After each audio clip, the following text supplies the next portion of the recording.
A Netflix show made chess cooler than boxing. A real match drew more viewers than the Super Bowl. And a slum in Uganda produced a teenage chess queen. In this video, we'll dive into films that train your patience, sharpen your psychology, and reveal sides of chess you've probably never imagined. And if you stick around until the end, you might just discover the perfect movie to watch on your next free evening. Picture a young girl in 1950s Kentucky staring at a ceiling littered with imaginary chess pieces, while the world outside barely notices her. That's Beth Harmon, the fictional prodigy who becomes a cultural earthquake 6 decades later. When The Queen's Gambit landed on Netflix in October 2020, it didn't just stream, it detonated. The show turned a quiet, cerebral game into must-watch television where the stakes of a pawn push felt like a heavyweight title fight. Critics hailed it as one of the best miniseries of the decade, while audiences devoured every frame like it was a thriller. Beth's story is tragic and triumphant in equal measure, an orphan battling addiction, sexism, and her own demons, while dismantling grandmasters with icy precision. Anya Taylor-Joy's performance made chess sexy, dangerous, and deeply human. Almost overnight, online platforms like chess.com and Chess reported traffic surges so wild they had to expand servers.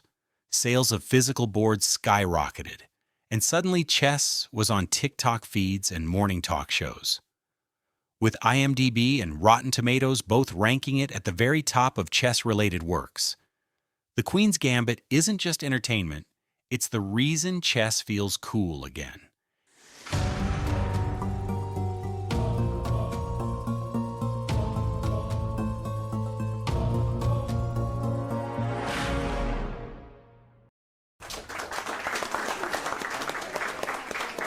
In 1972, more people tuned in to a chess match than to the Super Bowl, the NBA Finals, and Wimbledon combined. That match of the century in Reykjavik wasn't just Fischer versus Spassky, it was America versus the Soviet Union, capitalism versus communism, freedom versus control.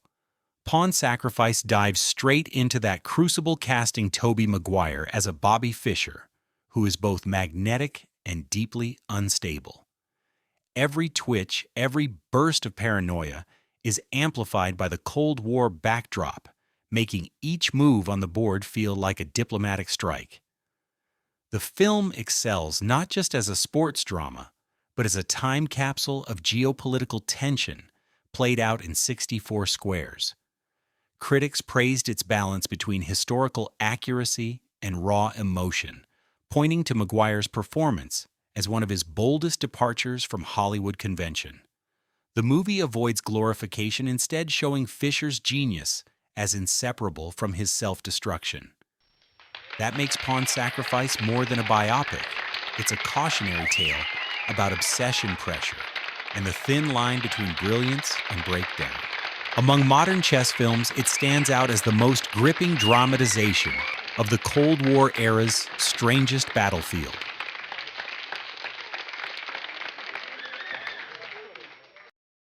What if chasing greatness meant losing the very joy that first drew you to the game?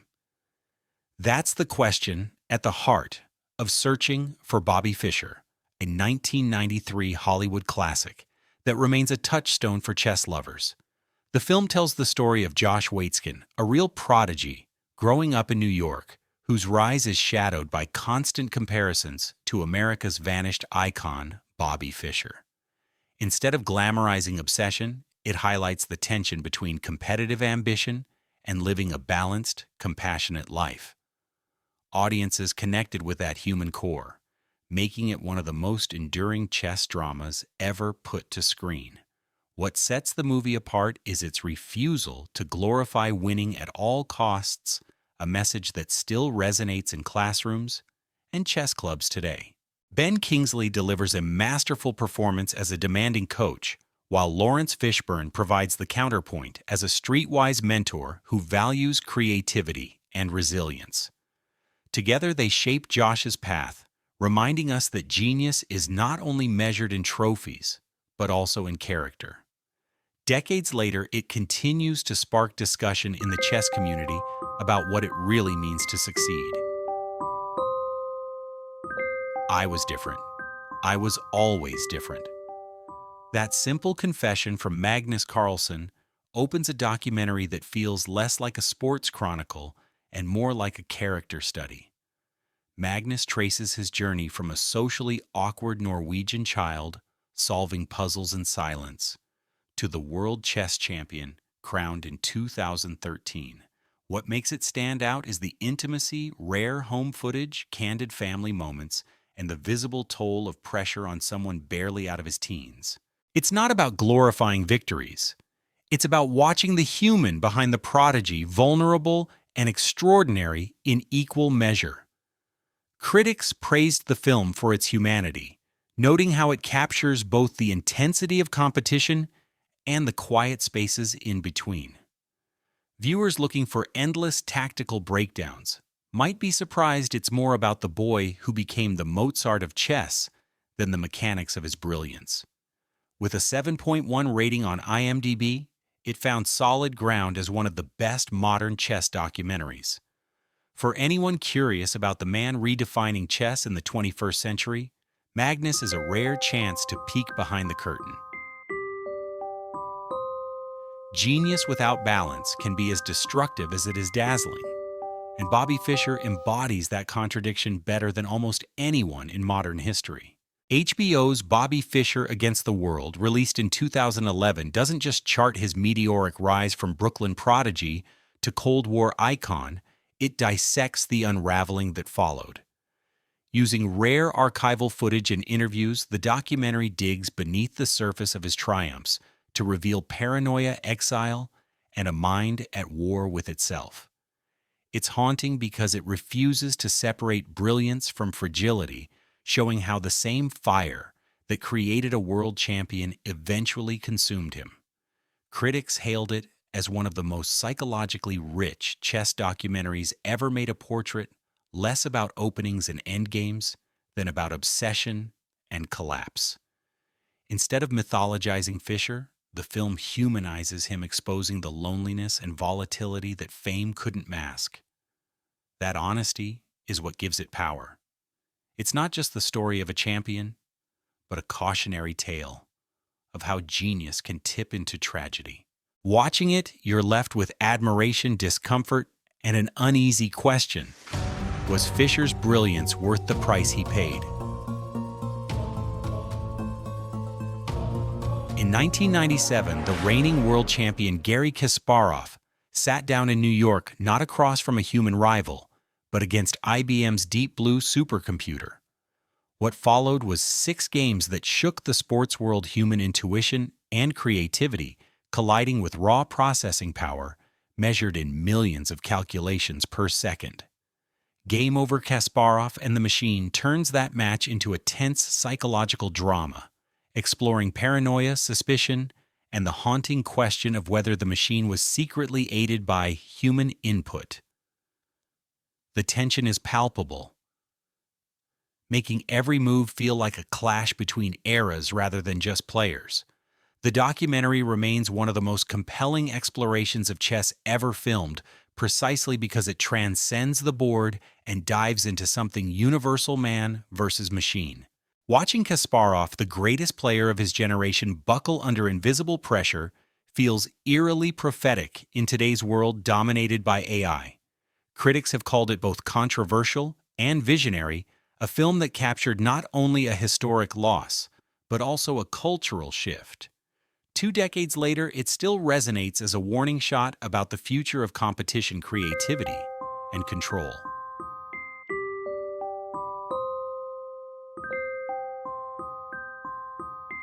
Disney isn't usually the studio you expect to tackle chess, but in 2016, it brought Fiona Mutisi's story to the big screen. Growing up in the slums of Kampala, Uganda, Fiona discovered the game almost by accident and within years became an international competitor. Queen of Katwe frames her journey with warmth and energy, balancing harsh realities of poverty with the hope that chess provided, With vibrant colors, heartfelt performances, and a 7.4 rating on IMDb, it quickly stood out among inspirational sports dramas. What makes it remarkable is the perspective it pulls chess far from European clubs or Soviet rivalries and places it in an African community fighting for opportunity. Instead of cold grandmaster rivalries, we see chess as a ladder out of hardship, a language for self-belief and ambition. Critics praised the accessibility of the story, noting it resonated even with audiences who had never played a single game. For viewers seeking a reminder that brilliance can emerge from anywhere, Queen of Katwe is a refreshing, deeply human answer.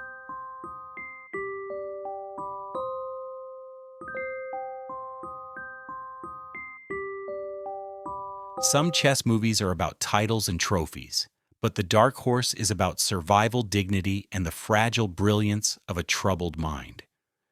Based on the true story of Genesis Potini, a Mari chess master battling bipolar disorder, the 2014 film finds beauty in unexpected places. It follows his efforts to mentor at-risk youth using chess as a shield against gang violence and despair.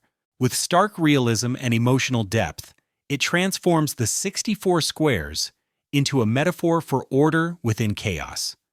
Critics praised it heavily, giving it a remarkable 91% on Rotten Tomatoes.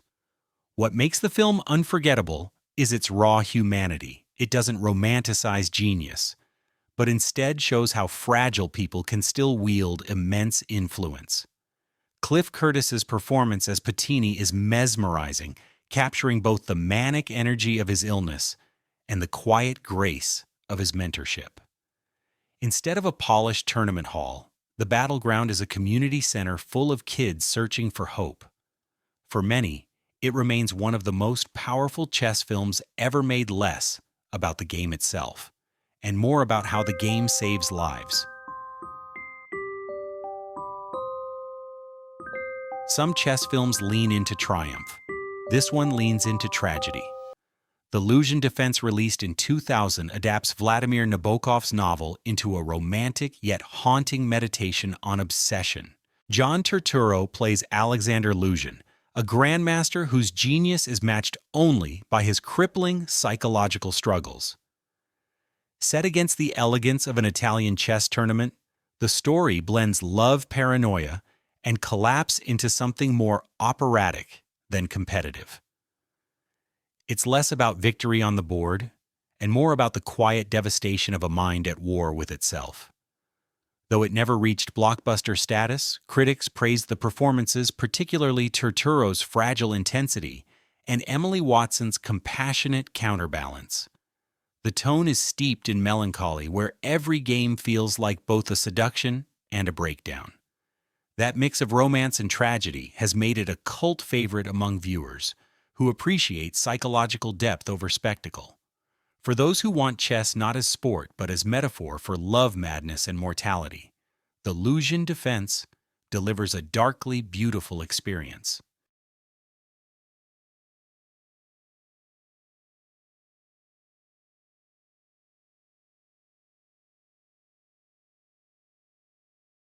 Imagine a middle school where the chess team wins more national titles than the football team, the basketball team, and the debate club combined. That's IS 318 in Brooklyn, the unlikely powerhouse captured in the 2012 documentary Brooklyn Castle. The film follows a group of students, many from working-class families, who treat chess not just as a game, but as a lifeline. With budget cuts threatening their program, their victories feel bigger than trophies. They become symbols of resilience, ambition, and community pride. It's no wonder the film earned critical acclaim and a solid 7.1 rating on IMDb. What makes it especially powerful is how universal it feels. You don't need to know Sicilian defense theory to feel the weight of a 12-year-old fighting for opportunity. The documentary won multiple awards because it strikes a balance between competition drama and heartfelt social commentary.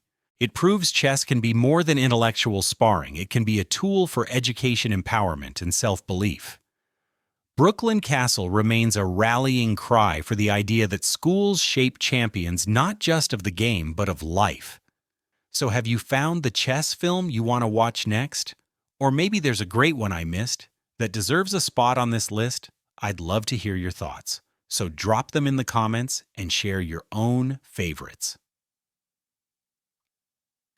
If you enjoyed the insights we shared today, hit subscribe and stick around. There's plenty more to learn, explore, and discover together.